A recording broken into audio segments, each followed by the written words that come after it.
The moment my sister's fiancé spilled red wine down the front of my wedding dress and laughed, my mother clapped her hands like it was entertainment. That was when I understood. This wasn't an accident. Before I take you any further, let me say this. If stories about family drama, betrayal, and slow, controlled revenge speak to you, take a second to like and subscribe. Leave a comment about where you're listening from. I read more of them than you'd think. Now let me tell you how my wedding day turned into the day my family erased me. My name is Naomi Carter. I was 29 years old when I got married in a borrowed chapel outside Dayton, Ohio, wearing a dress I bought secondhand and altered myself. I grew up poor. Not the kind of poor people romanticize, the quiet kind. The kind where you learn early not to ask for things, because the answer is always a sigh, followed by no. My father, Harold Carter, worked rotating shifts at a warehouse. My mother, Denise Carter, cleaned houses for families who didn't know her name. They had energy for one child only. That child was my younger sister, Paige Carter. Paige was beautiful, loud, and born with the confidence I never had permission to develop. From the time we were kids, everything bent toward her. New clothes for Paige, college help for Paige, excuses for Paige. I learned to stay small, to earn praise by being invisible. By the time I was 29, I worked as a medical billing coordinator at a small outpatient clinic. $48,000 a year. Good benefits, no glamour. I paid my bills on time. I never asked my parents for money. My fiancé, Ethan Morales, knew all of this. He loved me anyway.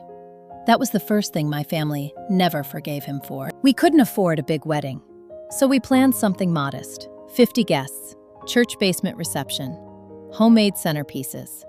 My best friend Lylan Wynn baked the cake in her apartment kitchen. My parents insisted on inviting Paige and her fiancé, Trevor Mills. Trevor was everything my family admired. Loud confidence, sales job, flashy watch. The kind of man who called himself alpha without irony. Paige had been engaged for 6 months and made sure everyone knew her wedding would be bigger, better, real. On my wedding day, she arrived an hour late, wearing a champagne-colored dress that was close enough to white to make a point. My mother said nothing. During the reception, Paige leaned close to me while I was holding my plate and whispered, "I hope you're not expecting much from this marriage." I smiled, because that's what I was trained to do. Then Trevor did it. He stepped backward, glass in hand, and tipped the entire thing straight down the front of my dress. Red wine bloomed across the fabric like a bruise. There was a moment of silence, then laughter. Trevor raised his hands. "Whoops, guess this isn't my kind of wedding." My father chuckled. My mother shook her head like I was the embarrassing one. Paige covered her mouth, eyes wide. "Oh my God, Naomi, I'm so sorry. He's just clumsy." She wasn't sorry. I could see it in the way her eyes flicked over the stain, satisfied. I went to the bathroom and locked the door. I scrubbed the fabric with paper towels until my hands shook. It didn't matter. The stain stayed. When I came back out, the music had started again. No one asked if I was okay. That was the pattern. After the wedding, my parents left early. Paige and Trevor stayed just long enough to say goodbye loudly and remind everyone to save the date for their real wedding next spring. Ethan held my hand the whole drive home. He didn't say anything. He didn't need to. A week later, my mother called. "I hope you're not still upset about the wine thing," Denise said. "It's not like the dress was expensive." That sentence lodged somewhere deep. A month passed. Life settled back into routine. Work, groceries, rent. Ethan and I talked about saving for a house someday. Nothing dramatic, just steady. Then the letter came. It was a thick envelope addressed to me in careful handwriting. The return address read, Lawrence Bennett, Attorney at Law, Cincinnati, Ohio. I almost didn't open it. Inside was a single-page letter and a copy of a legal document. The letter said my maternal grandfather, Arthur Bellamy, had passed away 3 weeks earlier. No one had told me. Arthur Bellamy was my mother's father. He left when she was young. I'd met him only twice in my life.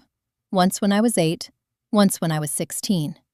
Both times brief, polite, observant. The document was his will. I read the number 3 times before it made sense. $150 million. Not shared, not conditional. Left to me, the sole beneficiary. My hands didn't shake. My stomach didn't flip. I felt something colder. There was a note attached, handwritten. Naomi, I watched from a distance. I knew who they chose. I chose differently. Use this well. Arthur. I sat at my kitchen table for a long time after that. My phone buzzed. A text from my mother. Your sister and Trevor are coming over Sunday to talk about wedding venues. You should come too. I stared at the message. They didn't know yet. Not about the will. Not about the money. I replied with one word. Okay.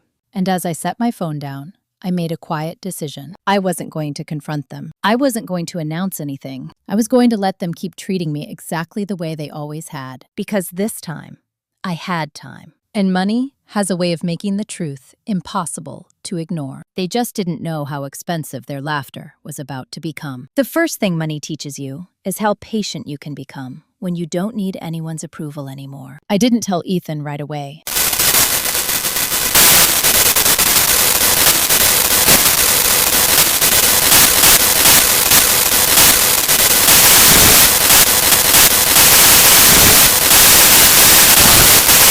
So for 3 days, I lived exactly the same. I went to work at the clinic.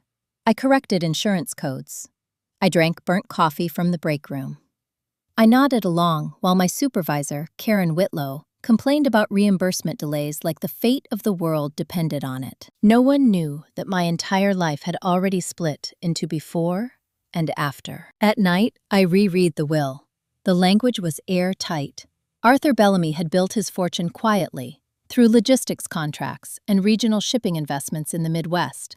No flashy headlines, no family business drama, just compounding and distance. Distance from my mother, Denise Carter. I understood now why she hated him so much. On Thursday evening, I finally told Ethan. We were sitting on the couch, legs tangled, a takeout container between us. I handed him the papers without a word. He read them once, then again. Then he looked at me, searching my face. Is this real? Yes. He let out a slow breath and leaned back. Okay, that was it. No excitement, no panic, just okay. That was when I knew I married the right person. On Sunday, I went to my parents' house. Same ranch-style place in Beaver Creek. Same cracked driveway. Same smell of fried oil and old carpet. Paige was already there, sitting at the kitchen table with Trevor. She was scrolling on her phone, laughing loudly. Trevor had his arms slung over the back of her chair, like he owned the room. My mother was fussing over them, offering snacks, asking about venues, guest counts, colors. When I walked in, Denise glanced at my dress. You look tired, she said. I smiled. Busy week. My father, Harold Carter, barely looked up from the TV. Paige finally glanced at me. Oh, hey, married lady. Still mad about the wine? She grinned like it was a joke we shared. I shrugged. It's over. That answer confused her. The conversation stayed exactly where it always did. Paige talked. Trevor interrupted. My parents laughed. I existed. They discussed budgets, venues in Columbus, a minimum of 300 guests. Trevor said, my parents are helping, obviously. Paige deserves something impressive. Denise nodded enthusiastically. Of course. This will be a real wedding. I watched their faces. The ease, the assumption. I realized something then. They didn't just see me as less important. They saw me as harmless. That made what I was about to do very simple. The first call from the attorney came on Wednesday. Lawrence Bennett was calm, precise, and very clear. The assets will be transferred into a trust under your name within 30 days, he said. You'll have immediate access to liquid funds once the preliminary filings clear. How much immediately? I asked. Approximately $10 million. I thanked him and hung up. $10 million, and I was still wearing shoes with a cracked sole. That night, my mother called. Paige and Trevor want to ask you something, Denise said. She put Paige on the line without waiting. So, Paige said, voice sweet, we're finalizing our guest list and, well, Trevor and I were thinking, since you and Ethan don't really have many connections, we might need you to help with logistics on the day, like ushering, maybe coordinating vendors. You're good at that kind of boring detail stuff. I closed my eyes. Sure, I said. She laughed. Knew you'd understand. After the call ended, Ethan looked at me carefully. You okay? I nodded. I was better than okay. I started planning. Not revenge the way people imagine it. No shouting. No humiliation scenes. No dramatic reveals. Arthur Bellamy hadn't built his fortune by being loud. He'd built it by positioning himself where people underestimated him. I did the same. Over the next 2 weeks, I did favors. I helped Paige research vendors. I called venues. I made spreadsheets. I listened. I learned names. I learned numbers. I learned how much Trevor's parents were contributing, how much debt Paige was hiding, how much my parents had quietly co-signed. Every piece of information settled into place like a chessboard. Then came Thanksgiving. The whole family gathered at my aunt's house. Long table, too much food, forced laughter. Paige announced her wedding date. Next June. The Grand Elms Estate. Gasps. Compliments. Praise. Denise squeezed Paige's hand proudly. This is everything we dreamed of for you. No one looked at me. That was fine. After dinner, my cousin Mark pulled me aside. I heard your grandpa died, he said quietly. I'm sorry. I nodded. Did you know he left you something? He asked. I tilted my head. No. Mark frowned. That's strange. Aunt Denise was furious last month. She said Arthur cut everyone off. I felt a small click inside my chest. So she knew.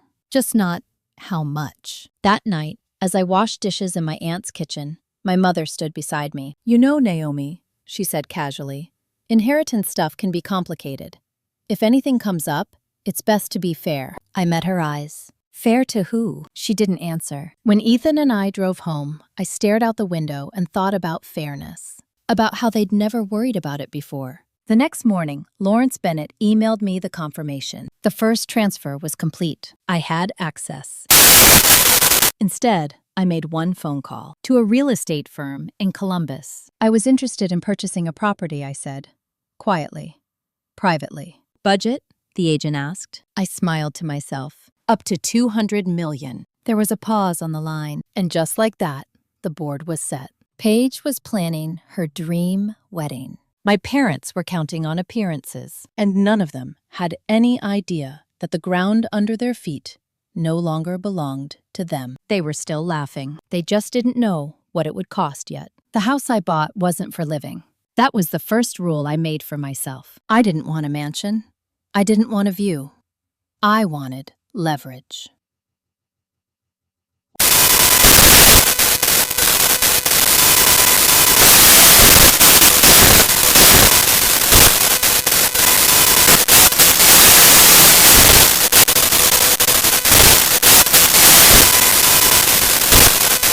Formerly known as the Alderbrook Conservatory. Formerly.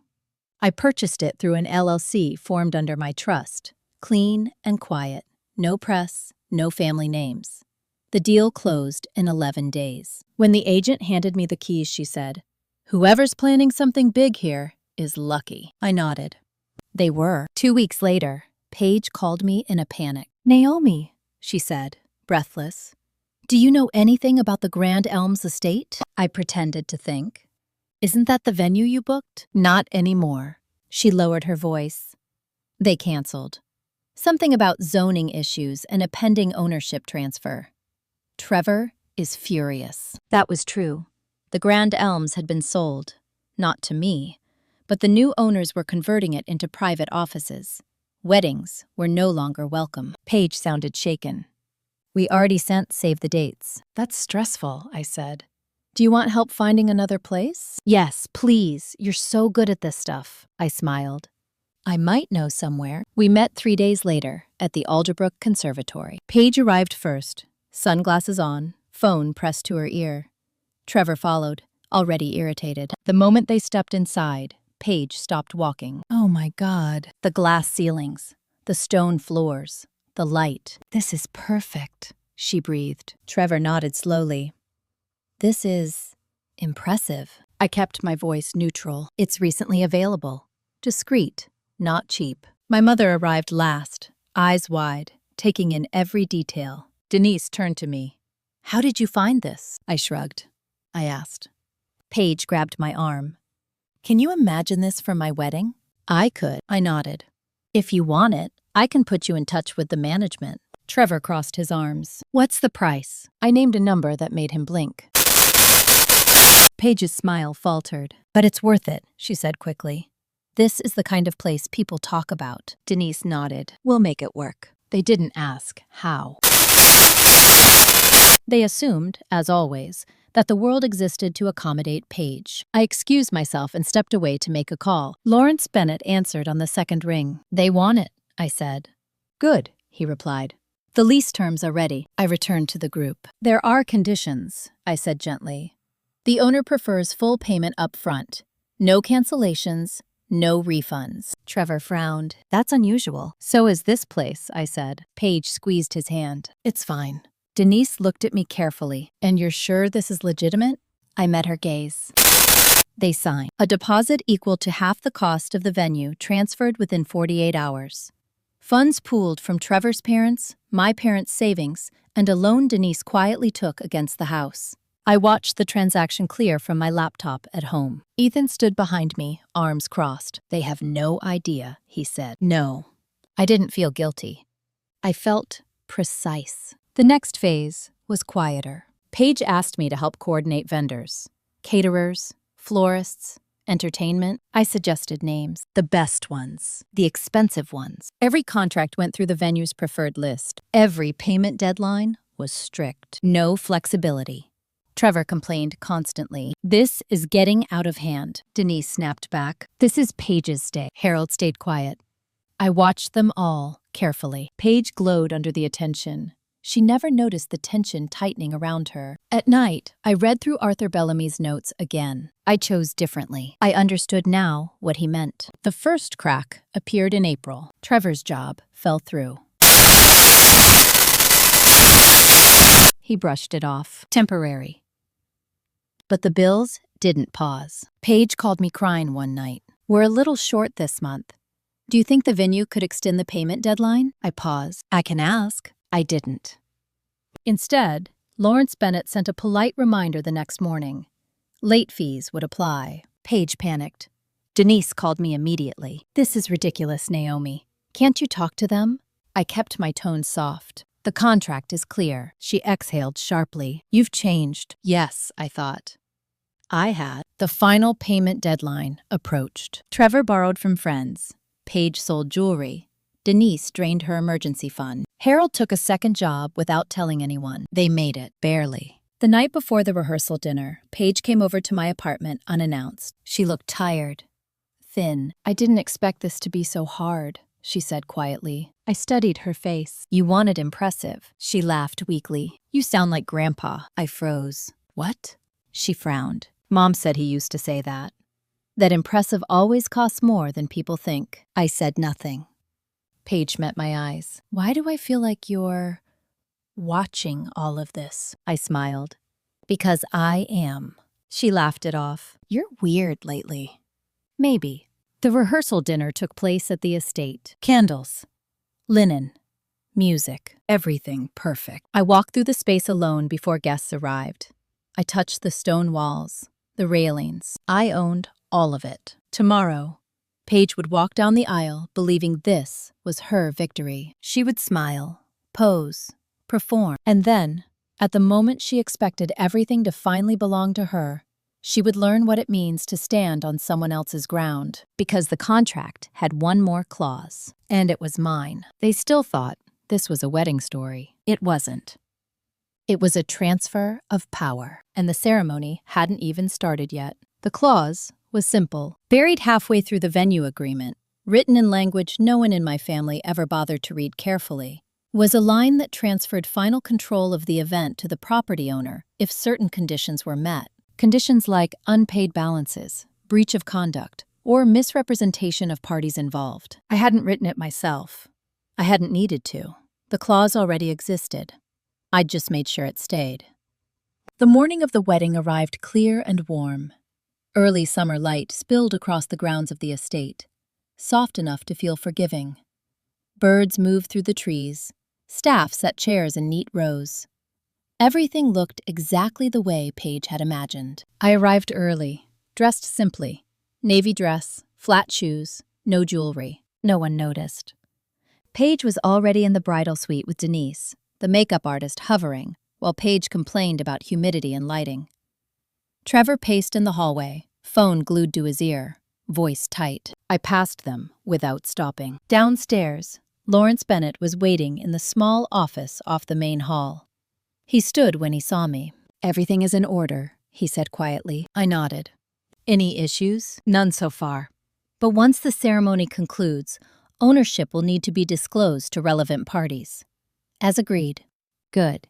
He handed me a folder. "Your grandfather anticipated this moment more clearly than you know." I didn't open it yet. Outside, guests began to arrive. Paige's friends, Trevor's colleagues, my parents' neighbors.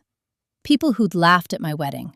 People who'd whispered. Denise spotted me and waved me over. "You're not helping upstairs?" she asked sharply. "Everything's handled," I said. She frowned. "You're being distant today." I met her eyes. "It's not my day." She didn't like that answer. The ceremony began at noon. Paige walked down the aisle glowing, arm linked with my father's. Cameras flashed. Guests stood. Applause rippled across the lawn. She looked happy. For a moment, I almost wondered if I should stop. Then I remembered the wine, the laughter, the way my mother had clapped. Paige reached the altar.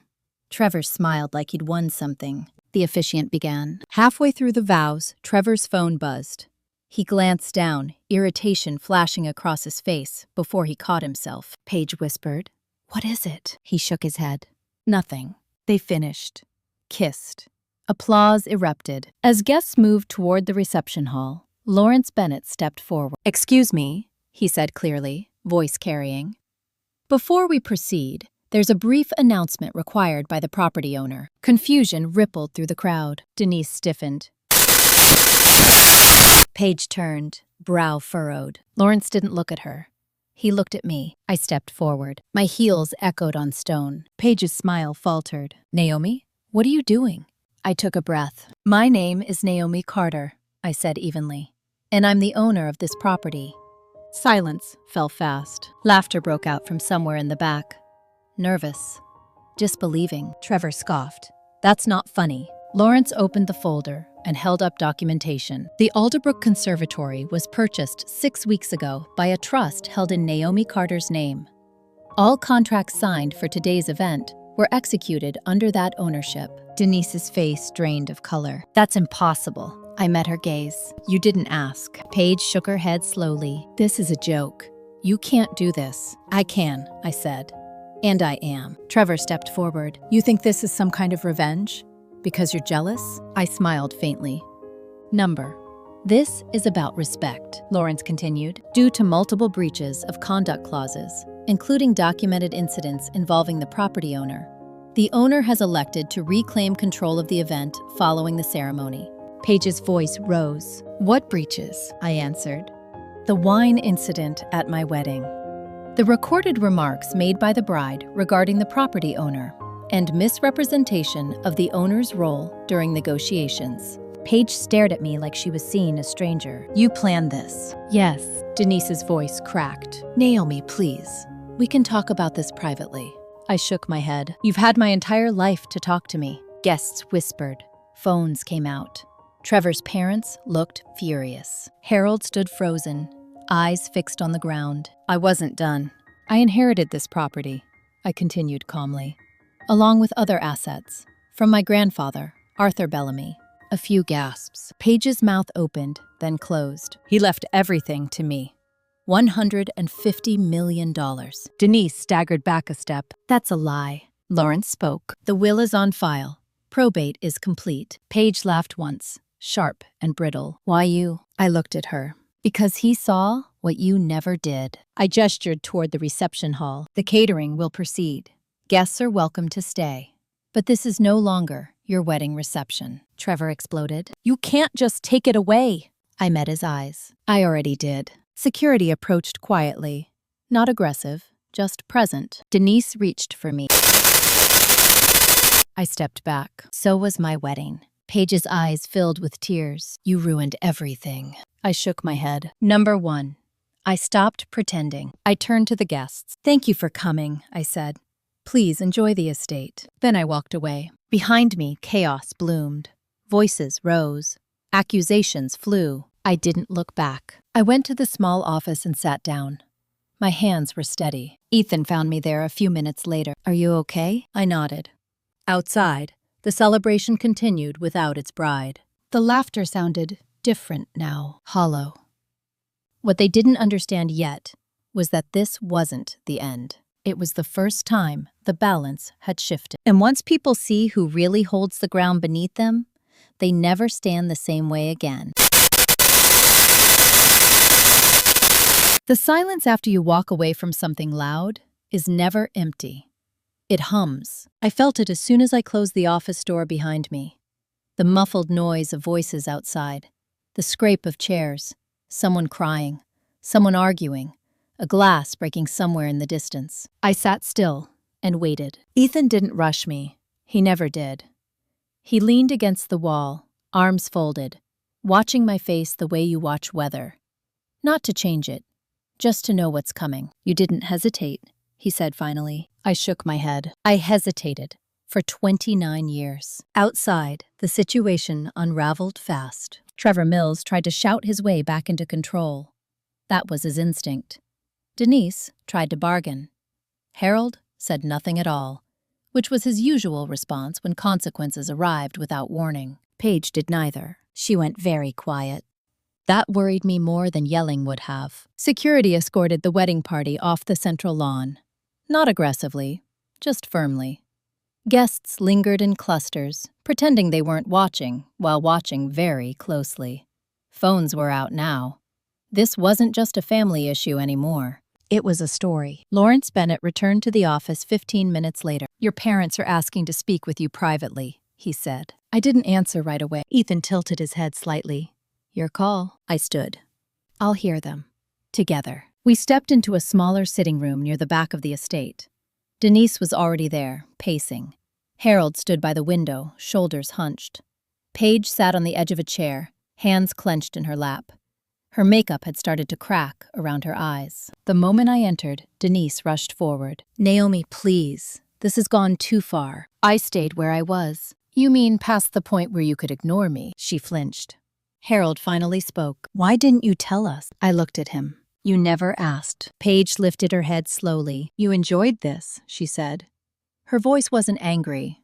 It was flat. "No," I said. "I needed it." She swallowed. "You waited until everyone was watching." "Yes." Denise's voice rose. "You could have helped us. You could have shared it. Family doesn't do this to each other." I laughed once. Softly. Family doesn't laugh when wine is poured on their daughter's wedding dress. Denise opened her mouth, then closed it. Paige stood. "You think this makes you better than us?" I stepped closer, just enough that she had to meet my eyes. "No, it makes me done." She stared at me, searching for something. Guilt? Doubt? Apology? She didn't find it. "You always wanted revenge," she said. I shook my head. "I wanted dignity. This was just the cost of you refusing to give it." "Trevor, this is insane. You've embarrassed us in front of everyone." I met his gaze calmly. "You embarrassed yourself the day you laughed at me," he sneered. "You think money makes you untouchable?" I smiled. "No, it makes me unreachable." Lawrence cleared his throat. "I need to ask everyone, except Naomi Carter and Ethan Morales, to leave the premises." Denise looked at him in disbelief. "You can't be serious." Lawrence didn't blink. "I am." Security appeared again, quiet and immovable. Paige hesitated at the door. She turned back to me. "You think this is over?" I tilted my head. "For me? Yes." The door closed behind them. The room felt lighter instantly. I exhaled for what felt like the first time all day. Later that evening, the estate returned to stillness. Staff cleaned, guests left, the lights dimmed. I walked the grounds alone as the sun went down. The same lawn where Paige had walked in triumph hours earlier now held nothing but footprints and fallen petals. It felt right. 2 days later, my phone started ringing. Cousins, aunts, people who hadn't spoken to me in years. Some were curious, some were angry, some were suddenly warm. I didn't answer most of them. The story spread anyway, not as I told it, as it was retold. Poor Naomi. Can you believe she owned the place? Did you hear the grandfather left her everything? I guess Paige isn't as untouchable as she thought. Denise tried once more. She showed up at my apartment alone, eyes red, voice low. I didn't raise you to be cruel, she said. I didn't raise you to be weak, I replied. She slapped me. It wasn't hard. It wasn't dramatic. It was instinct. Ethan stepped between us immediately. Denise stared at her hand like she didn't recognize it. I opened the door. We're done. She left without another word. That night, I sat at my kitchen table and opened Arthur Bellamy's letter again. Use this well. I thought about what that meant. It didn't mean punishing them forever. It meant never letting them define me again. The next week, I resigned from my job. Karen Whitlow stared at me like I'd lost my mind. I smiled. I'm choosing freedom. I hired a private financial advisor, a legal team, a security consultant I never thought I'd need. Quiet, professional, controlled. Paige's wedding photos never made it online. Trevor's parents threatened legal action. Their lawyer backed off once Lawrence sent the documentation. Harold stopped calling. Denise started telling people I'd been corrupted by money. That was fine. Money didn't corrupt me. It revealed what everyone was willing to do when they thought I didn't have it. If you've made it this far, and this story feels uncomfortably familiar, pause for a second. Like, comment, subscribe. Not for drama, for the reminder that quiet people don't stay quiet forever. And when they move, it's usually deliberate. Because the truth is, this wasn't the end of my revenge. And in the next chapter, they would learn what it means to lose more than pride. They would lose access, and access was everything they'd ever valued. Access doesn't slam shut. It thins out first. That was the pattern I noticed in the weeks after the wedding. No dramatic confrontations, no public apologies, just doors that stopped opening when my parents knocked. It started with Trevor. His sales job had always depended on relationships, golf weekends, client dinners, being seen in the right rooms. After the wedding incident circulated, his invitations dried up, slowly, quietly.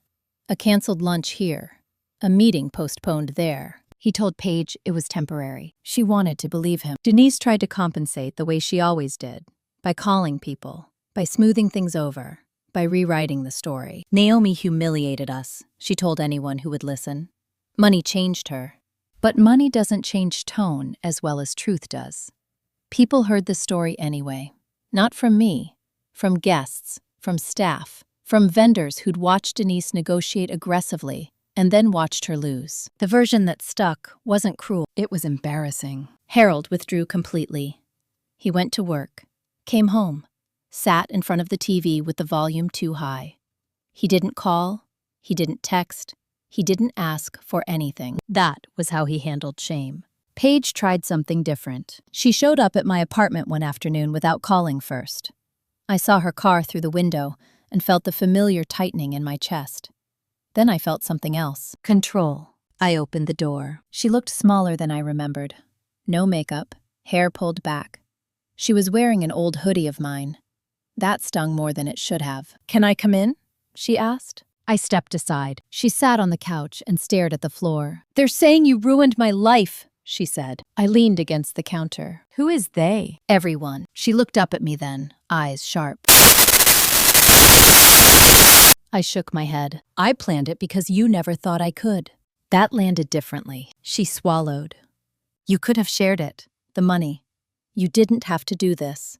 I met her gaze. "You didn't have to laugh at me." She stood abruptly. "You think you're better than us now." I didn't answer. She waited. "Say it." I chose my words carefully. "I think I'm finally equal." She stared at me like that was worse. She left without another word. That night, Ethan asked me if I was okay. I was, because something important had shifted. I wasn't reacting anymore. I was deciding. The next step was quiet. I asked Lawrence Bennett to review Arthur Bellamy's philanthropic trusts. There were several. Underfunded, underused, structured, but inactive. Arthur had planned for impact. He just hadn't expected me. I reactivated them. Education grants, housing initiatives, small business loans in counties like the one I grew up in. I didn't put my name on anything. I didn't need to. 2 months later, Denise called. Her voice was careful. "Your father's hours got cut." I waited. "We're a little behind on the mortgage." I exhaled slowly. What are you asking me? She hesitated. Help. I thought about the second job Harold took for Paige's wedding. The loan Denise signed without telling anyone. The way they never once asked how Ethan and I were doing. I answered honestly. I won't give you money. Her voice sharpened. So this is punishment. No, I said. This is boundary. She cried then, quietly, not theatrically. I let her. When she hung up, I didn't feel guilty. I felt clear. A week later, Paige emailed me. Subject: I need to understand. The message was long, emotional, self-aware in places, defensive in others. She apologized for the wine, for the jokes, for assuming I'd always be there. She didn't apologize for wanting to be chosen. I replied with 3 sentences. I accept your apology. I'm not reopening the relationship. I wish you well. She never wrote back. The rumors changed shape after that. Naomi cut them off. Naomi thinks she's above everyone now. Naomi's heartless. None of them fit. What I felt wasn't hardness. It was alignment. I started a consulting firm with Ethan. Not flashy, not public. Strategic investments, quiet acquisitions. Properties like the one I used for Paige's wedding. We didn't chase attention. We built infrastructure. 6 months after the wedding, Trevor filed for bankruptcy. Not dramatic, not scandalous, just failure. Paige moved back in with my parents. Denise blamed me. Harold didn't. One evening, I received a letter in the mail. No return address. Inside was a single sentence written in my father's handwriting. I should have protected you. I sat with it for a long time. Then I folded it and put it away. You can't build forward while carrying everything behind you. That winter, I stood on the balcony of a building I now owned downtown and watched the city lights flicker on. Ethan wrapped his arm around me. Do you regret it? He asked. I shook my head. I regret waiting so long to stop asking permission. He kissed my temple. Down below, people moved through streets that didn't know my name. That was the point. Revenge had never been about hurting them. It was about removing myself from their reach. And the further I moved, the smaller they became. In the next chapter, they would try one last time to pull me back, not with need. And that would be the hardest test yet. Need sounds different when it's finally honest. It doesn't demand. It hesitates. I heard it in Denise's voice the next time she called. No accusations, no lectures. Just uncertainty, thin and careful. Paige moved back home, she said. She's not doing well. I leaned against the counter and waited. Trevor left, she added. Took what he could. Said he needed space. That didn't surprise me. Denise kept talking, words spilling out now that the door was open. She barely eats. She doesn't sleep. She keeps asking what she did wrong. I pictured Paige as a child, sitting on the edge of my bed after a nightmare, expecting comfort by default. She'd always believed someone would catch her, and they had. Until now. I'm sorry to hear that, I said. Denise was quiet. Can you talk to her? There it was. The pull. I chose my words slowly. I already did. She heard me. Denise exhaled, frustration creeping back in. She needs you. I didn't answer immediately. No, I said finally. She needs herself. That ended the call. 2 days later, Paige emailed me again. Shorter this time. Less polished. I don't recognize my life anymore. I don't know how to start over without comparison. I read it twice. Then I closed my laptop. Some lessons don't come with guides. At work, things accelerated. One of the properties Ethan and I acquired quietly in Cincinnati attracted interest from a development group. Not for resale, for partnership. The numbers were strong. The terms were clean. We met them in person. During introductions, one of the partners smiled and said, "You look familiar." I nodded. "We hosted a wedding here once." His expression shifted. Nothing else needed saying. That moment told me something important. The story wasn't following me the way I feared. It was settling into context, where it belonged. Weeks passed. Denise stopped calling. Harold didn't. One afternoon, I found him sitting on a bench outside my office building when I arrived. He stood when he saw me, hat in his hands, shoulders slumped. I didn't ask how he found me. I knew. "Can we talk?" he asked. I nodded. We walked to a nearby cafe and sat across from each other. He ordered coffee. Didn't drink it. "I was wrong," he said suddenly. About a lot of things. I stayed quiet. I thought if I stayed neutral, things would even out, he continued. That silence was fair. He shook his head. It wasn't. I looked at him then. Really looked. He seemed smaller, older. I should have stepped in at your wedding, he said. I should have said something when Trevor laughed. When Paige learned she could do whatever she wanted, his voice cracked. I didn't protect you. That word again. Protected. I folded my hands. I don't need protection anymore. I know, he said. That's the worst part. He slid something across the table, a folded document. What's this? I asked. The house, he said. We're selling it. Denise doesn't know yet. I looked at him sharply. Why are you telling me? Because you should know what it cost us to finally see you. I pushed the paper back. I didn't ask for this. I know, he said quietly. We sat there for a long time. No arguing, no fixing. Just truth. Finally unguarded. When we stood to leave, he hesitated. I'm proud of you, Naomi. Not because of the money, because you didn't become like us. I nodded. That mattered more than I expected. That night, Ethan asked if I was okay. I thought about Harold's hands shaking slightly around his coffee cup. I thought about Paige in her childhood hoodie. I thought about Denise, still clinging to narratives that no longer held. I'm okay, I said, but I'm not going back. He smiled. Good. A month later, a letter arrived from a foundation I'd funded anonymously. They'd approved their first round of small business grants. One of the recipients shared a name I recognized, Paige Carter. My breath caught. I read the application summary. New venture, event coordination, modest budget, realistic projections. She hadn't asked me. She hadn't known. I sat with that for a long time. Not rescue. Not revenge. Opportunity without strings. I didn't tell her. I didn't need to. Some support works best when it feels like luck. As summer edged closer, the noise around my family faded further. They were still living their lives. So was I. But the distance between those two truths had finally stabilized, and I sensed something else coming. Not a demand, not a plea. A choice, one last one. And it would determine whether the past stayed where it belonged or followed me into the future. Choice feels heavier than conflict. Conflict tells you where to stand. Choice asks you where you're willing to stay. I felt the weight of it one morning in late August, while standing in a conference room overlooking the river, listening to two partners argue politely about zoning variances. Their voices blurred. Numbers floated past without landing. My phone buzzed once on the table. Unknown number. I ignored it. It buzzed again, then a third time, followed by a text. It's Paige. Please, just once. I excused myself and stepped into the hallway. Call me, I typed. She did, immediately. Her voice sounded thinner. Not dramatic, just tired. I didn't know where else to go, she said. I know I don't deserve this.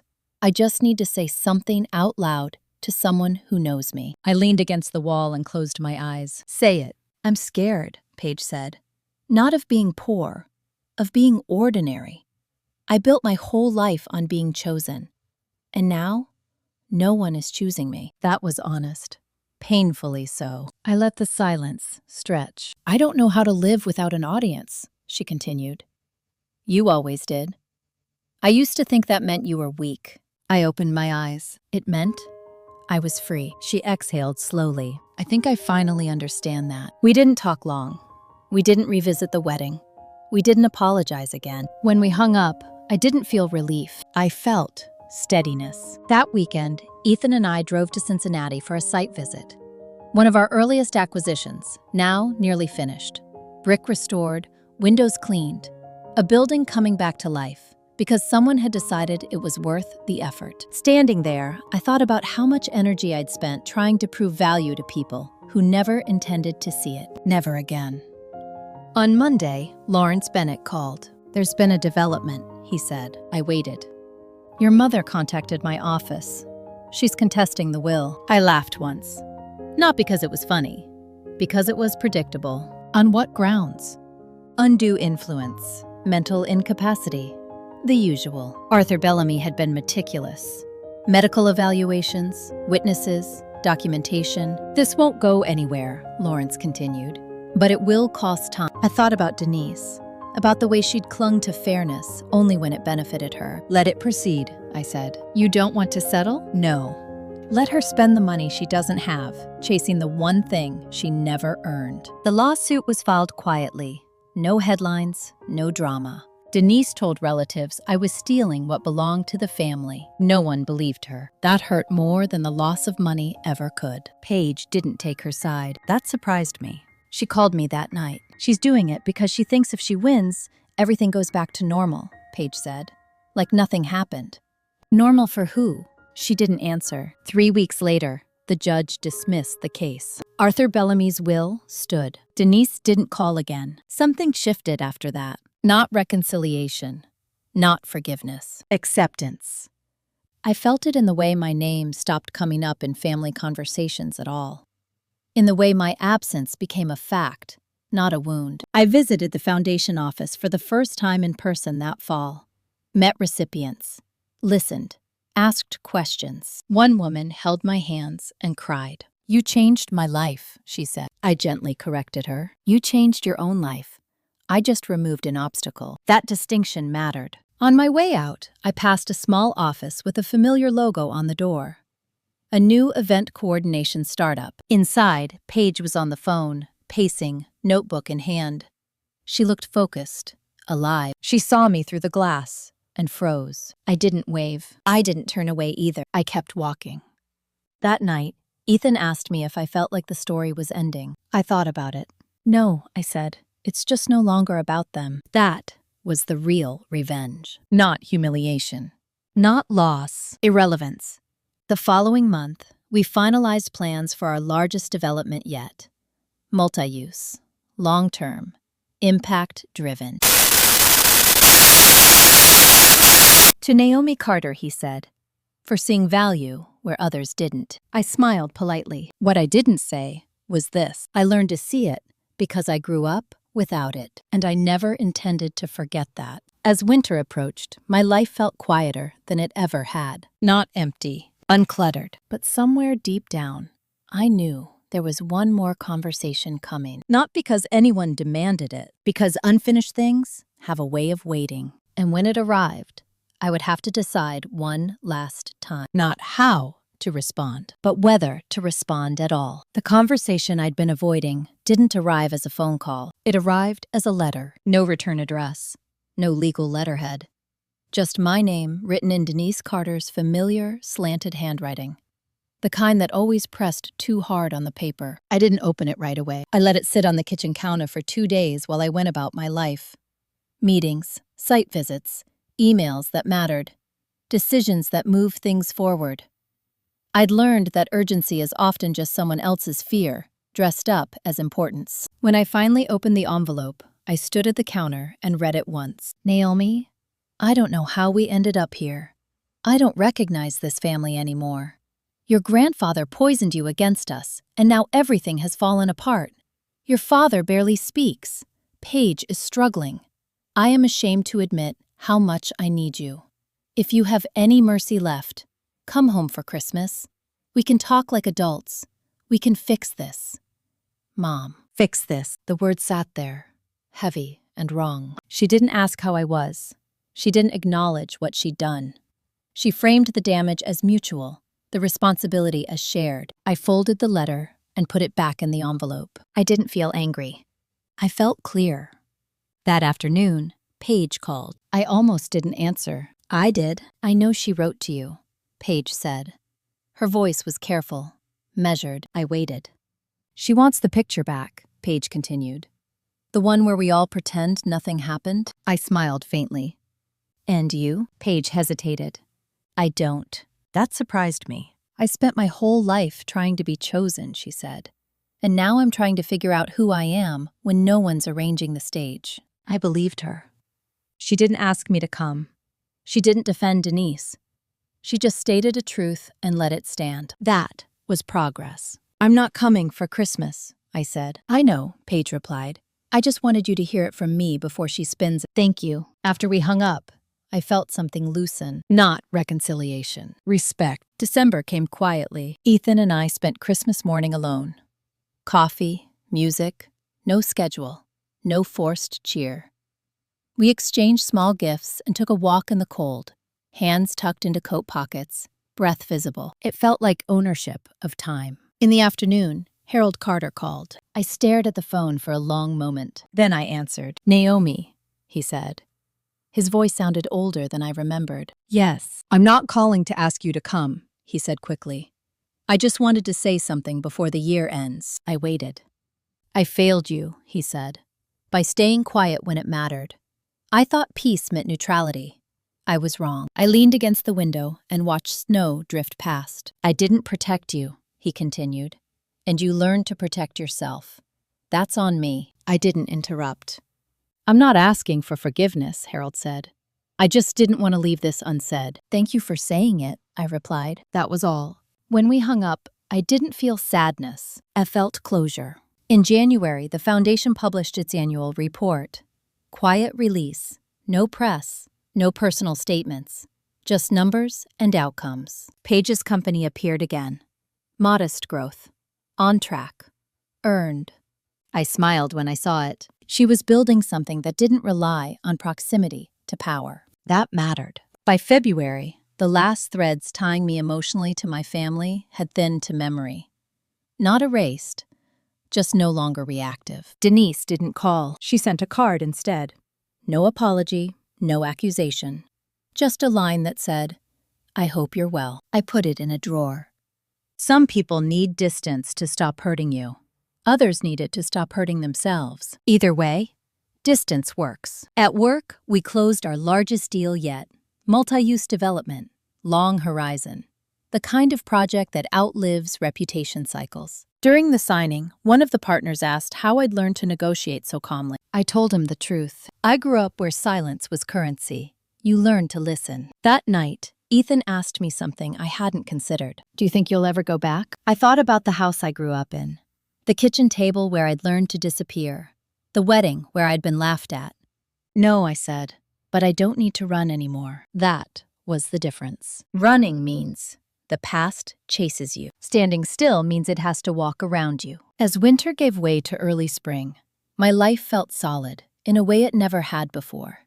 Not dramatic, not loud, just intact. And I realized something quietly profound. The inheritance hadn't changed who I was. It had changed who I no longer had to be. The next chapter wouldn't be about confrontation. It would be about consequence. And consequence, unlike revenge, doesn't require you to be present at all. Consequence doesn't announce itself. It accumulates. I saw it first in small, unremarkable places. A delayed reply. A meeting that didn't get scheduled. A favor that used to be automatic, now requiring paperwork and patience. Denise learned this the hard way. By March, the mortgage on the house was past due again. Harold's hours hadn't returned. The emergency fund was gone.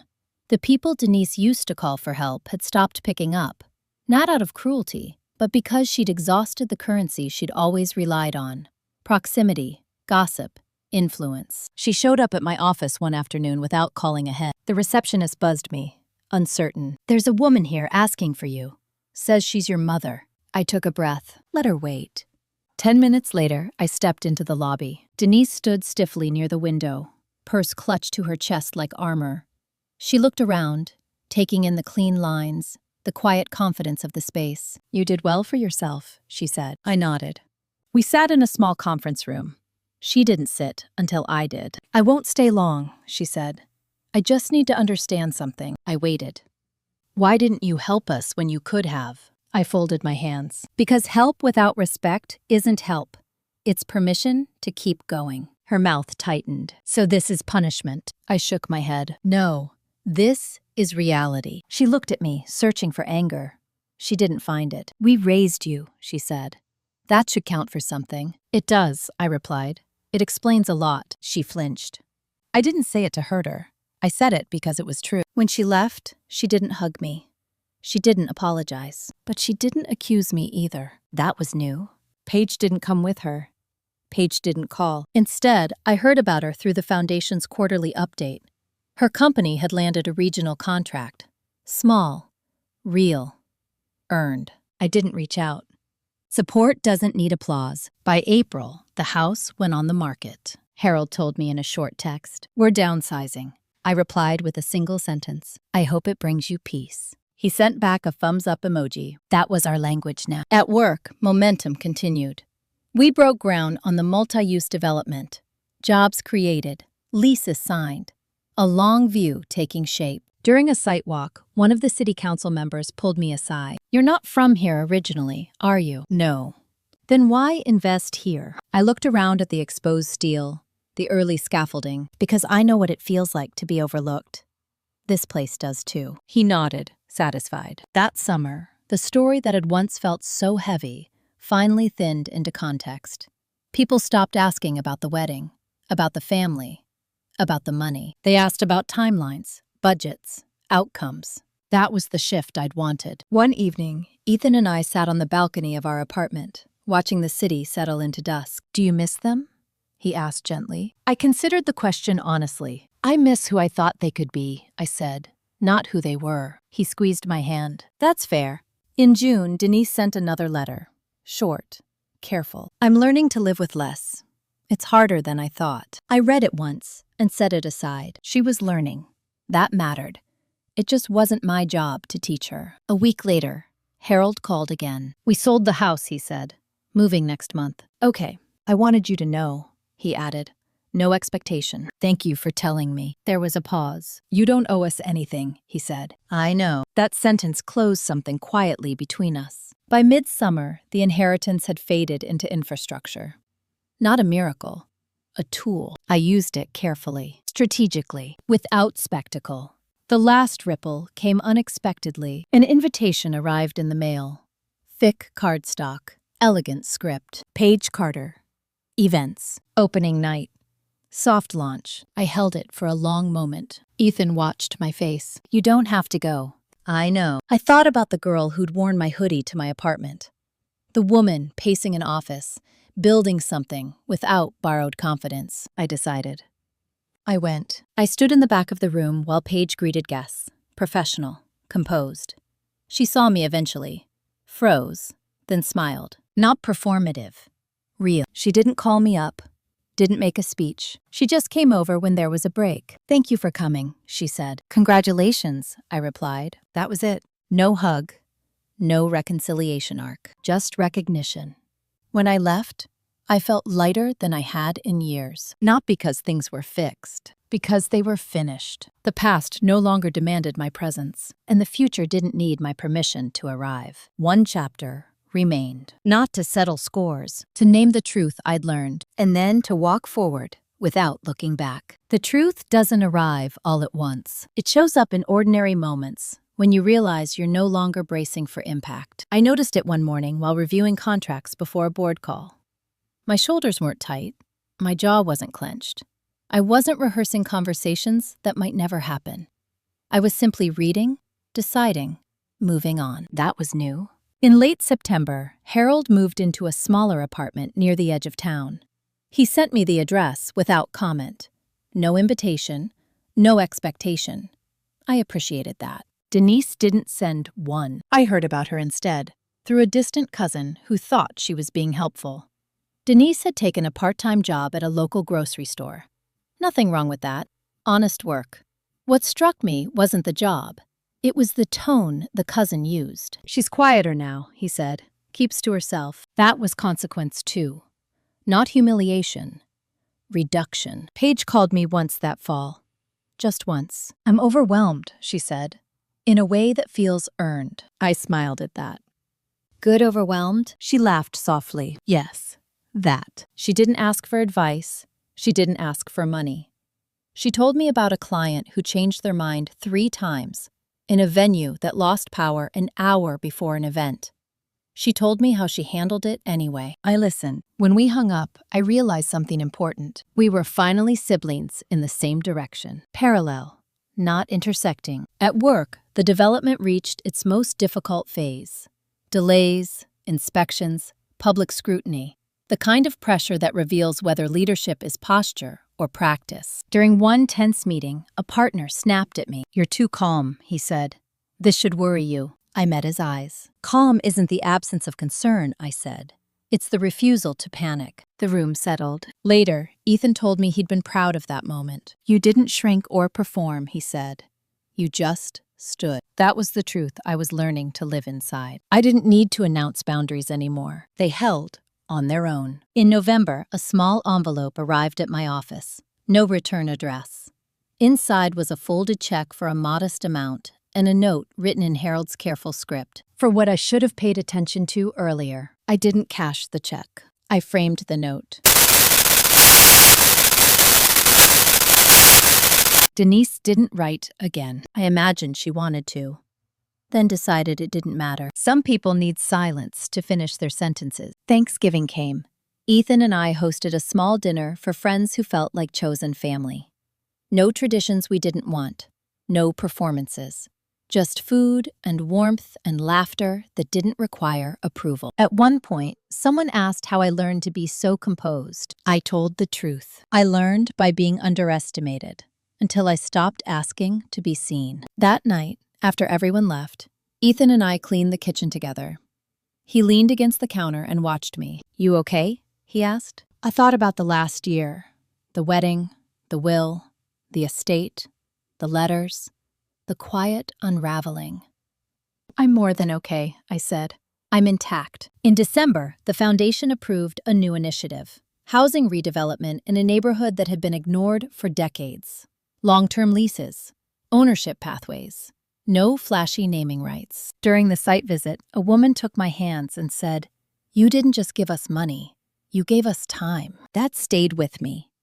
Time is the one thing no inheritance can buy back, but it can be protected going forward. As the year closed, I looked back once, just once, not with bitterness, with clarity. I saw a young woman in a stained dress, standing in a church basement, learning exactly how much laughter costs when it's borrowed from cruelty. I saw an older woman choosing precision over noise, and I understood the difference. The story I'd lived wasn't about revenge. It was about correction. Correcting the narrative that said silence was weakness. Correcting the belief that love required endurance. Correcting the assumption that dignity was something granted. It isn't. It's something you keep. The final chapter wasn't going to be about them. It was going to be about what I would never give up again. And why that choice mattered more than any number on a page. The end of a story doesn't feel like closure. It feels like a morning where nothing in your body braces for what might happen next. I noticed it on an ordinary Tuesday. No meetings that mattered. No calls from numbers I had to think twice about answering. Just coffee cooling on the counter while sunlight moved across the floor. Slow and unbothered. For the first time in my adult life, my peace didn't feel temporary. A year had passed since the wedding, since the wine, since the laughter that taught me exactly how expendable I was in my own family. That year changed everything. Not because of the money, because of what I chose to do with distance. The inheritance became background infrastructure, trusts, investments, projects that required spreadsheets and patience, not emotion. It funded housing developments, education grants, businesses run by people who'd never been invited into rooms like the ones my parents prized. It also funded something less visible. Time. Time to decide instead of react. Time to listen instead of explain.